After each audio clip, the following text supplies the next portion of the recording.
नमस्कार, आप देख रहे हैं जनता जागरण और मैं हूं आपके साथ प्रिंस कुमार।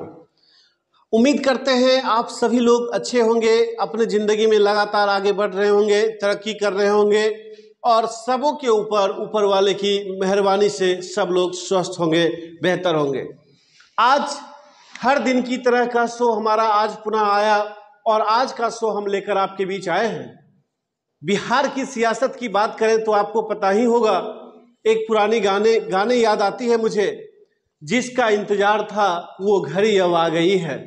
तो अब उसी घड़ी को लेकर जैसा लोग कह रहे थे, पिछले 3 दिनों से मीडिया में हलचल सी मची थी, तूफान सा मचा था कि जदयू के राष्ट्रीय अध्यक्ष ललन सिंह राष्ट्रीय पद से इस्तीफा दे रहे हैं, लेकिन जदयू का कोई नेता कुछ भी बोलने को तैयार नहीं थे।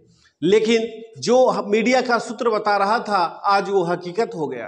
तो इसी के लिए हमारे साथ चर्चा करने के लिए जुड़े हैं हमारे political experts Sachin sir. Sachin sir, सबसे पहले बहुत बहुत स्वागत है आपका जनता जागरण परिवार में।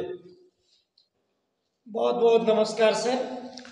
सचिन जी, आपसे मेरा सवाल होगा कि जिस तरीके से ललन सिंह और नीतीश कुमार एक दूसरे के बहुत ही खास माने जाते हैं, अगर देखा जाए तो पिछले लगभग 48 से अधिक वर्षों का संबंध एक दूसरे के साथ है, उसके बावजूद भी आज इस तरह का सियासत हलचल, कैसे देखते हैं इसे आप?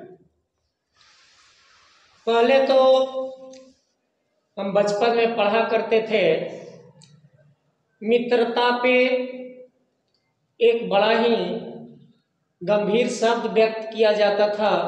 जब दो लोगों के बीच की मित्रता आपस में टूटती थी तो उसके लिए कहा जाता था कि बरसों की चली आ रही मित्रता जी आज सत्य का एक झोंका तक नहीं सह सका और अंततः माननीय मुख्यमंत्री नीतीश कुमार और उनके बहुत ही करीबी माने जाने वाले ललन सिंह के बीच की मित्रता आज बिखर गई और बिहार की राजनीति में एक अलग सा भूचाल मच गया।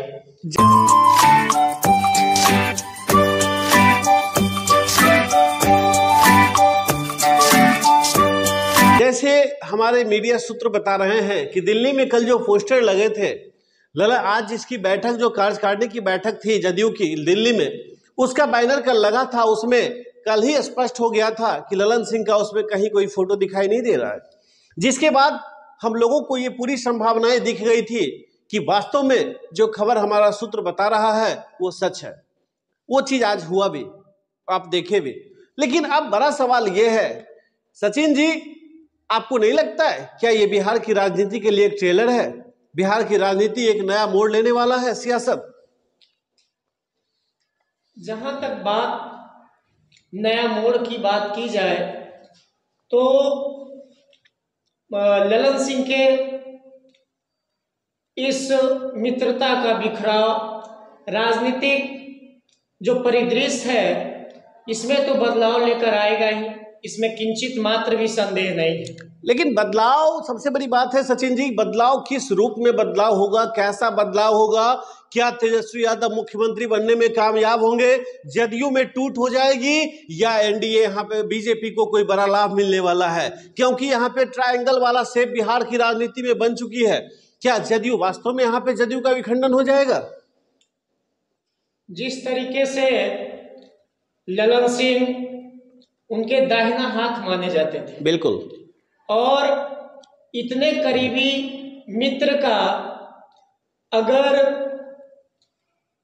अपने पास से चले जाना यह नीतीश कुमार के लिए काफी दुखद बात होगी राजनीतिक कैरियर को लेकर के। क्योंकि कहा जाता है भाई विभीषण फूटा तो घर लंका लूटा, तो वो एक तरह से विभीषण भाई की तरह थे जी। और इस तरीके से राजनीति में एकाएक एक्शन में आना और जदयू से अलग हो जाना, बहुत सारे विधायक को भी अपने तरफ से तोड़ करके और लेकर के चले जाना, तो कहीं ना कहीं आप ऐसा कह सकते हैं कि माननीय मुख्यमंत्री के लिए चिंताजनक बात है। लेकिन आप जो दो तीन बातें बहुत हमें लगता है एक स्टेप अप आगे की बात कर दी है। आगे की इसलिए मैं कह रहा हूं क्योंकि आपने बोला कुछ विधायकों को उन्होंने तोड़ लिया, जदयू को छोड़ दिया, लेकिन ऐसा कोई संकेत नहीं है अभी तक। अभी तक जो संकेत है वो ये है कि उन्होंने अध्यक्ष, राष्ट्रीय अध्यक्ष पद से इस्तीफा दिया है, ना कि जदयू से इस्तीफा दिया है। जदयू का आज भी वो एक कार्यकारिणी सदस्य हैं, और सदस्य ही नहीं बल्कि जदयू का एक सांसद भी है वो, है ना। तो हम इस पे लेकिन हमारा सवाल था सचिन जी आपसे, हम इस बिंदु पे ना जाके हमारा सवाल था कि बिहार की राजनीति में क्या इस ललन सिंह के इस इस्तीफे से बीजेपी को कोई बड़ा लाभ मिलने वाला है, या आरजेडी को कोई बड़ा लाभ मिलने वाला है? क्या लालू प्रसाद यादव का जो संकल्प था, जो सोच था, जो विश्वास था, जो आगे बनाने की कोशिश थी सियासत में एक अपने लिए जगह, अपने बेटे के लिए जगह, क्या उसमें वो कामयाब तो नहीं हो जाएंगे? अगर इस तरीके से बातें आप पूछ रहे हैं, कुछ भी कहना मुश्किल होगा, क्योंकि राजनीति किस ओर मुड़ेगी जी, वह कहना इतना जल्दबाजी होगा, क्योंकि बिहार की जो राजनीति है उसका परिदृश्य कुछ अलग है जी। किसको कब फायदा मिल जाएगा ये अभी से तय नहीं कर सकते, लेकिन इतना जरूर कह सकते हैं जी, कुछ ना कुछ बड़ा बदलाव होने जा रहा है बिहार। सचिन जी, उसके बावजूद भी मेरे मन में एक सवाल फिर आ रहा है। सवाल ये है कि क्या हमारे सूत्र जो बता रहे हैं अभी तक, वो ये कह रहे हैं कि ललन सिंह अपने साथ कुछ विधायकों को लेकर, लगभग 12 से 13 की संख्या हमारे पास सूत्र के हवाले से जानकारी मिल रही है, 12 से 13 की संख्या विधायक को लेकर के जदयू से वो तेजस्वी यादव के साथ स्विच कर रहे हैं, और तेजस्वी यादव की तरफ से उन्हें उप मुख्यमंत्री बनाने का एक प्रस्ताव दिया गया है। इसको आप कैसे देखते हैं? इसमें कहां तक सच्चाई आपको दिख रही है? देखिए, अभी वैसा कोई मामला आया नहीं है जी, जिसपे कुछ भी क्लियरिफाइड किया जा सकता है जी, कि 12 विधायक जो हैं वह तेजस्वी के तरफ चले जाएंगे और तेजस्वी यादव इन्हें उप मुख्यमंत्री का पद दे देंगे। ऐसी तो कोई बातें अभी है नहीं। जी, जी, जी। और कुछ भी कहना जल्दबाजी होगा। हाँ, क्योंकि बिहार की जो राजनीति है वह अपने आप में पूरे देश की राजनीति से अलग है। वो तो पूरा देश मानता है इस बात को कि बिहार के डीएनए में राजनीति बसती है। मैं जब दिल्ली गया था, मैं जब आज तक में काम कर रहा था, तो वहाँ पे लोग हमसे कहते थे कहाँ से हैं, मैं कहता था बिहार से हूँ, बहुत प्राउड से कहता था। लेकिन कुछ पल के लिए वो कभी कभी ऐसे भी लोग मिलते थे मुझे जो ऐसे देखते थे जैसे लग रहा है मैं बिहार से हूँ इसलिए मैं बहुत बड़ा अपराधी हूँ, इस दृष्टिकोण से वो देखते थे। लेकिन जब उनसे मेरी बातचीत होती थी तो फिर उनका सोचने का नजरिया मेरे प्रति पूरा बदलता था। तो वहाँ पे कहीं ना कहीं एक परिदृश्य बनता है कि बिहार में के डीएनए में ही राजनीति बसती है।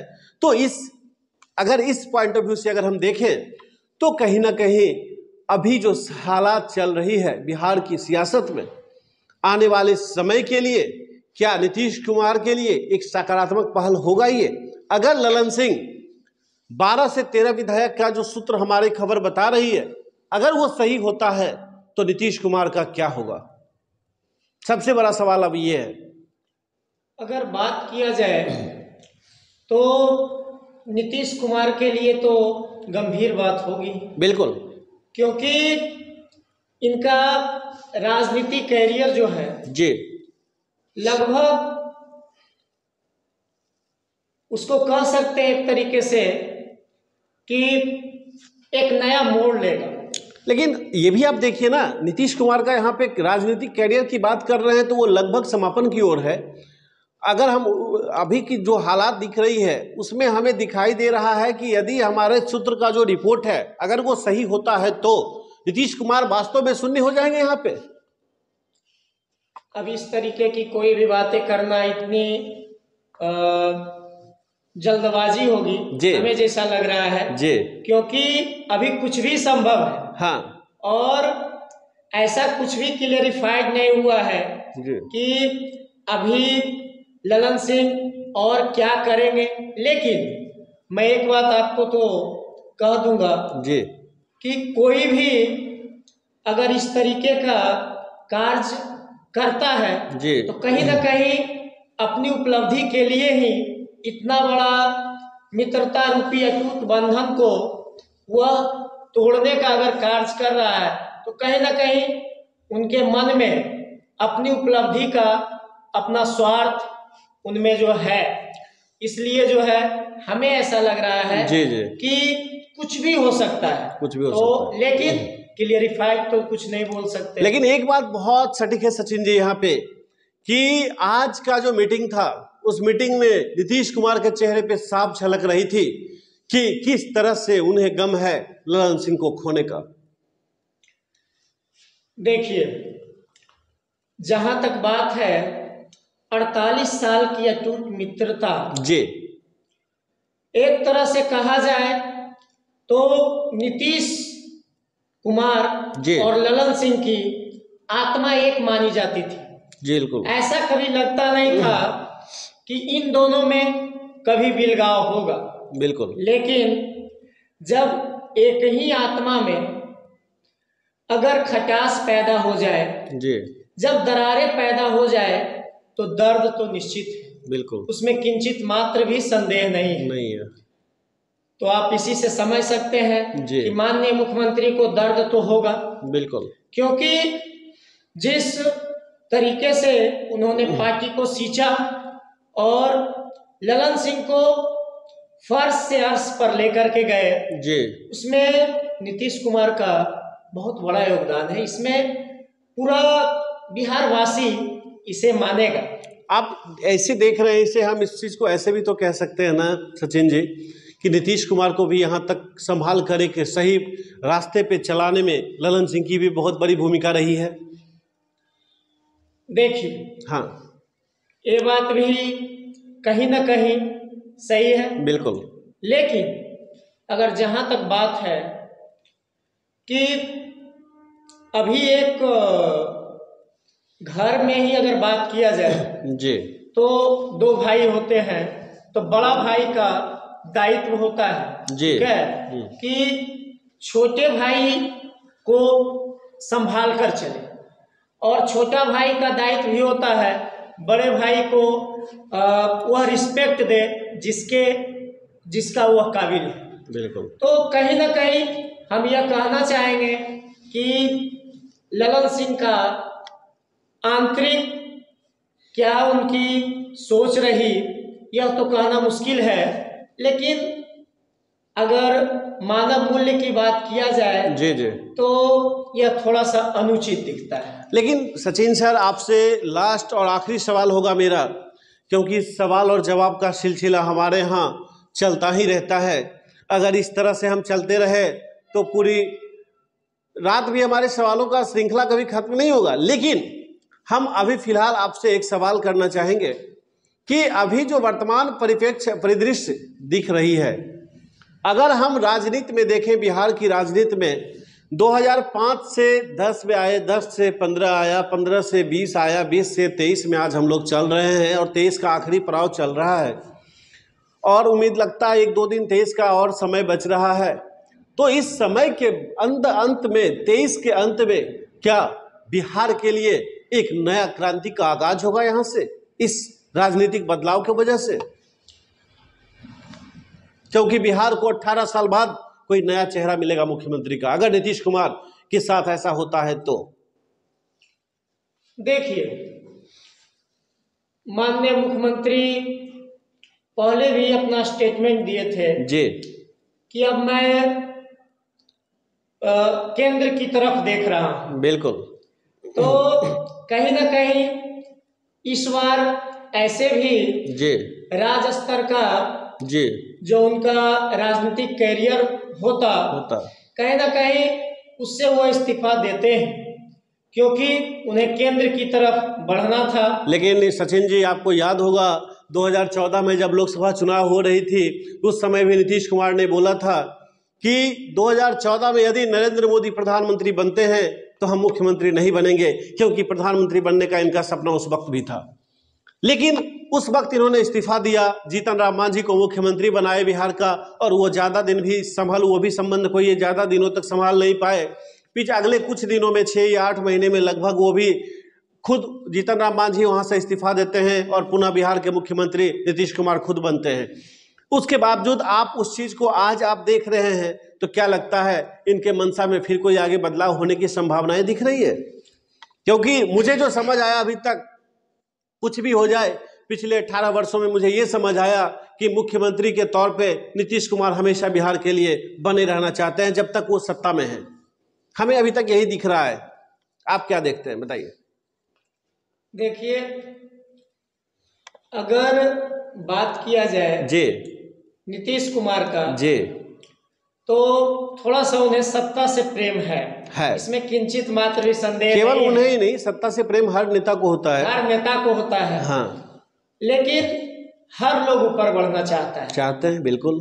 अगर आप IAS नहीं बन पाए जी, तो आप सोचते हैं कि IPS ही बने। बिल्कुल बिल्कुल बिल्कुल। अगर वो भी नहीं बन पाए तो आप सोचते हैं कि कहीं ना कहीं BDO SDO जो भी है, दरोगा, मैं वो भी जो है दरोगा भी बन जाऊं। बिल्कुल बिल्कुल। क्योंकि कहीं ना कहीं लोग अपनी जो पद है उसको बनाए रखना चाहते हैं, और पद की गरिमा को कोई भी व्यक्ति हो वह खोना नहीं चाहेगा। तो हमें जैसा लग रहा है और लगता है कि माननीय मुख्यमंत्री का कहीं ना कहीं ऐसा ही मंशा होगा। लेकिन देखिए सचिन जी, सबसे बड़ी बात है, मंशा को तो आपने व्यक्त किया, लेकिन उसके बाद भी सवाल यहाँ पे आकर फिर फंस जाता है मामला कि क्या लगता है जिस विकास के नाम पे नीतीश कुमार का नाम विकास पुरुष भी पड़ा है। आप जानते होंगे, विकास पुरुष अगर बिहार में किसी नेता का उपनाम में जुड़ा है तो वो नीतीश कुमार ही है। लेकिन क्या 2000 फर्स्ट कार्यकाल जो इनका 2005 से 10 का रहा, लोगों का ऐसा ऑब्जर्वेशन है, मैंने कुछ सर्वे कराया था अपने कंपनी के माध्यम से, तो मुझे पता चला ये सर्वे में कि 2005 से 10 के बीच का जो नीतीश जी का रफ्तार रहा काम करने का, उसके बाद का रफ्तार उनका 10 के बाद अभी तक 23 तक का रफ्तार काफ़ी धीमा रहा। 2005 से 10 के दौरान से अगर हम तुलना करते हैं तो आप इसे कैसे देखते हैं? क्या नीतीश जी एक ही काम को करते करते कहीं स्लो तो नहीं हो गए हैं, या एक ही काम को करते करते उनका ध्यान कहीं उस काम से कम तो नहीं हो गया है? देखिए, हाँ, आप ही किसी कार्य को अगर लंबे अवधि तक करते हैं तो कहीं ना कहीं उसमें थोड़ा सा एक इंटरेस्ट जो होती है उसमें कमी आ जाती है जी। कहीं ना कहीं अब उम्र के भी लिहाज से देखा जाए तो उनकी उम्र भी एक कारण अच्छा खासा जो है हो गया है। लेकिन आप उम्र के लिहाज से अगर आप देखते हैं तो उनके उम्र और नरेंद्र मोदी के उम्र में कोई ज्यादा का फासला नहीं दिख रहा है, थोड़ा बहुत आगे पीछे दिख रहे हैं दोनों। लेकिन आज भी नरेंद्र मोदी को पूरा देश अगले प्रधानमंत्री के तौर पे देख रहा है। मैं उनका भी सर्वे किया तो 10 में 7 लोग ऐसे थे जो पीएम को, मोदी को चाहते हैं पीएम के रूप में, और 3 लोग ऐसे थे जो अलग अलग नाम लेकर के अपने आप अपना पीएम के रूप में देखना चाहते हैं। तो इसे आप कैसे देखते हैं? जब उम्र के पॉइंट ऑफ व्यू से आप कंपेयर कर रहे हैं तो मुझे लगता है कि कहीं ना कहीं वो फैक्टर बहुत ज्यादा कामयाब नहीं हो रहा है यहाँ पे। देखिए, हाँ, सबकी शारीरिक संरचना एक जैसी नहीं होती है, बिल्कुल नहीं होती है। कोई लोग ऐसे होते हैं जी जो वर्षों कार्य कर करके भी उनमें थकान की अनुभूति नहीं होती, और लोग ऐसे होते हैं जो कि बहुत कम कार्य करके भी उनमें बहुत ज्यादा थकान होने लगता है। तो कहीं ना कहीं आप माननीय नरेंद्र मोदी की अगर बात करें जी तो वह एक योगाधारी है, और आज भी आप जानते होंगे जी, जब भी थोड़ी सी भी किंचित मात्र भी अगर वह थकान महसूस करते हैं तो वह जो है हिमालय जाते, और हिमालय जा करके फिर से उस एनर्जी को वो रीस्टोर करते हैं योगासन के माध्यम से। तो कहीं ना कहीं दोनों में व्यक्तिगत तौर पे काफी डिफरेंसेज है। लेकिन वो तो ठीक है सचिन जी, आप उस तरह से, उस पैरामीटर से, उस पॉइंट ऑफ व्यू से आप उस चीज को देख रहे हैं। लेकिन इस पे मेरा सवाल फिर होगा कि क्या लगता है नीतीश जी योगा नहीं करते हैं? क्या लगता है नीतीश जी उस एनर्जी को नहीं लेना चाहते हैं? क्या लगता है नीतीश जी उस एनर्जी को लेने में कामयाब नहीं हो पा रहे हैं? देखिए, हाँ, हर व्यक्ति की क्षमता हाँ। और आदत अलग अलग होती है। माननीय नरेंद्र मोदी जी का आप जीवनी जब पढ़ेंगे जी, शुरू से उनका जो इतिहास रहा है, जी जी, संत महर्षि का जीवन रहा है जी, तो कहीं ना कहीं अगर व्यक्तिगत तौर पे एक जीवन के रूप में अगर तुलना किया जाए जी, तो दोनों की तुलना हो नहीं सकती, अतुलनीय है। नरेंद्र मोदी उन सब चीजों से काफी ऊपर है। लेकिन एक बात बताइए सचिन जी, आप कह रहे हैं नरेंद्र मोदी सादगी जिंदगी जिए, क्या कहते हैं, सात्विक जिंदगी जिए, लेकिन नरेंद्र मोदी अपने स्टेटमेंट में खुद बोले हैं कि हम तो ट्रेन में चाय बेचा करते थे, हमारे पिताजी चाय बेचते थे, उसी चाय को हम ट्रेन के बोगियों में बेचा करते थे। तो क्या एक आध्यात्मिक व्यक्ति का काम चाय बेचना है? देखिए, हाँ, अगर आप बात करते हैं आध्यात्मिक व्यक्ति का चाय बेचने की जी, तो मैं आपको बता देता हूँ, एक संत जी, दक्षिण भारत के बहुत बड़े संत रहे जिनका नाम था संत कबीर तिरुवल्लुवर जी, ठीक है जी जी। तो तिरुवल्लुवर का जीवन जी ऐसा था, वह कपड़ा बेचते थे और कपड़ा बेचने के साथ साथ जीविकोपार्जन करते थे। बिल्कुल। तो कहीं व्यवसाय आपका कुछ भी हो सकता है, बस वो सात्विक होना चाहिए। संत का मतलब ही है उनका व्यवसाय हो, जीविकोपार्जन हो, लेकिन वो सात्विक जीविकोपार्जन हो। तो ऐसी कोई बात नहीं है कि अगर वो चाय बेच रहे हैं तो संत नहीं थे। आप देख सकते हैं किस तरीके से सचिन जी हर सवालों का जवाब बहुत ही डिप्लोमेटिक तरीके से देते हैं। हम इन्हें उलझाने का प्रयास बहुत करते हैं, लेकिन वो कहीं ना कहीं सलीके से बचते बचाते हुए निकलते चलते हैं। तो चलिए सचिन जी, और थोड़ा सा सिलसिला सवाल जवाब का आगे बढ़ाते हैं, और आगे बढ़ाते हुए हम आपसे जानना चाहेंगे, आप शिक्षा जगत में बहुत लंबे समय से काम कर रहे हैं, खास करके उन तमाम बच्चों के लिए क्या कहना चाहेंगे जो बच्चे 9th पास करके 10th पास करके एक सपना देखते हैं, खासकर बिहार के बच्चे, कि मुझे एक सरकारी नौकरी हो जाए किसी तरह से, मेरी जिंदगी में 4 चांद लग जाएगी। बिहार और पूर्वांचल, मतलब पूर्वी उत्तर प्रदेश की हम बात करें तो मैक्सिमम लोगों के आज भी मेंटलिटी ये है कि कहीं ना कहीं हमें सरकारी नौकरी मिल जाए, हमारे बच्चों को मिल जाए, तो हमारे और हमारे परिवार का कम से कम 2 जनरेशन को तो सोचना नहीं पड़ेगा। क्या कहना है इस पे आपको? देखिए, हाँ, चाहे कोई भी गार्जियन हो जी, कोई भी नागरिक हो जी, उनका चाहत होता है परमानेंट इस्टेब्लिशमेंट। बिल्कुल। तो कहीं ना कहीं सरकारी नौकरी उनको परमानेंट इस्टेब्लिशमेंट देता है जी, इसमें कोई संदेह नहीं है। बिल्कुल। आप का मंथ पूरा होता है, आप सैलरी पाते हैं, उस सैलरी से आप जिस लेवल का जॉब कर रहे हैं, जिस लेवल की नौकरी कर रहे हैं, उस लेवल से अपने जीविकोपार्जन को व्यवस्थित करते हैं। बिल्कुल बिल्कुल। तो कहीं ना कहीं अब जो प्राइवेट सेक्टर है तो अनिश्चितता इसमें, कब क्या हो जाएगा कोई नहीं जानता, मुश्किल है। बिल्कुल। आज कोरोना काल आया जी, लेकिन सरकारी जॉब वाले जो थे वो जस के तस अपना जीविकोपार्जन को अच्छे तरीके से चलाते रहे, लेकिन प्राइवेट सेक्टर अपने निचले स्तर तक आ गया।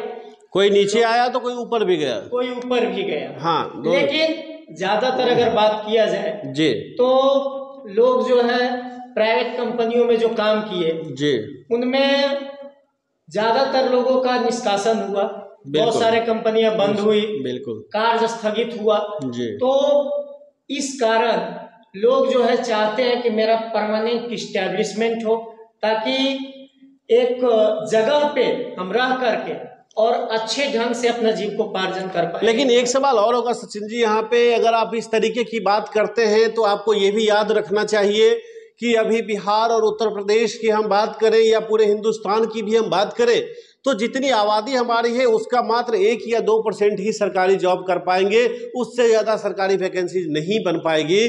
तो और जो 95 to 98% जो लोग बचेंगे वो लोग आखिर करेंगे क्या? दूसरी चीज़, आज हमारे बिहार और पूर्वांचल में, यूपी में लोग इस तरह से, खास करके हमारे आपके जैसे यंगस्टर जो हैं, वो इस तरीके से माइंड सेटअप अपना करते हैं कि अगर नौकरी नहीं लगी सरकारी तो 30 साल तक हम तैयारी करेंगे, लेकिन नौकरी लेने की पूरी ताकत लगाएंगे, मिलना ना मिलना किस्मत की बात है, लेकिन अपने तरफ से कोई एफर्ट नहीं छोड़ेंगे। इस पे आप क्या कहेंगे? क्या उन बच्चों को इंटर के बाद, ग्रेजुएशन के बाद कोई स्किल्ड वोकेशनल कोर्स पे फोकस करके सेटल्ड होना चाहिए, स्टार्टअप की ओर स्विच करना चाहिए, या कैसे क्या करना चाहिए? थोड़ा सा हम टॉपिक चेंज किए हैं अपना, थोड़ा सा इस पे आप प्रकाश डालें।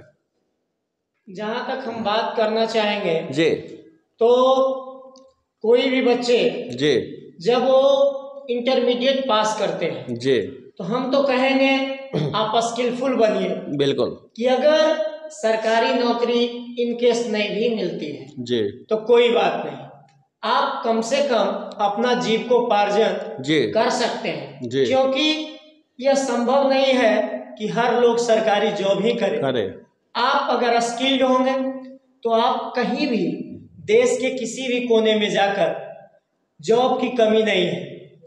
लोग जो है अगर स्किल्ड होंगे तो किसी भी तरीके से जी, जी, वो अपना जीविकोपार्जन कर सकते हैं, हम्म। बशर्ते जीविकोपार्जन जो होना चाहिए, मैं बार बार इस बात को फोकस कर रहा हूँ, जीविकोपार्जन आपका सात्विक होना चाहिए, जिससे आपकी प्रतिष्ठा बनी रहे, आपके माता पिता का प्रतिष्ठा बना रहे, आपका परिवार का प्रतिष्ठा बना रहे, आप जिस देश में है उस देश की प्रतिष्ठा बनी रहे, उस देश की गरिमा बनी रहे।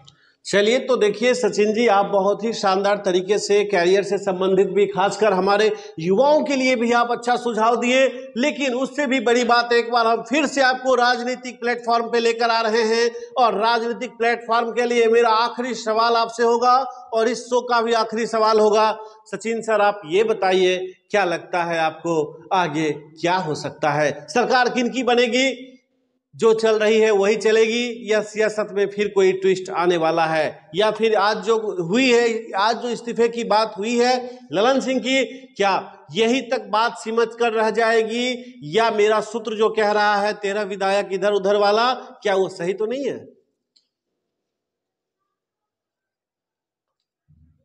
अगर इस तरीके की अगर बात किया जाए जी, तो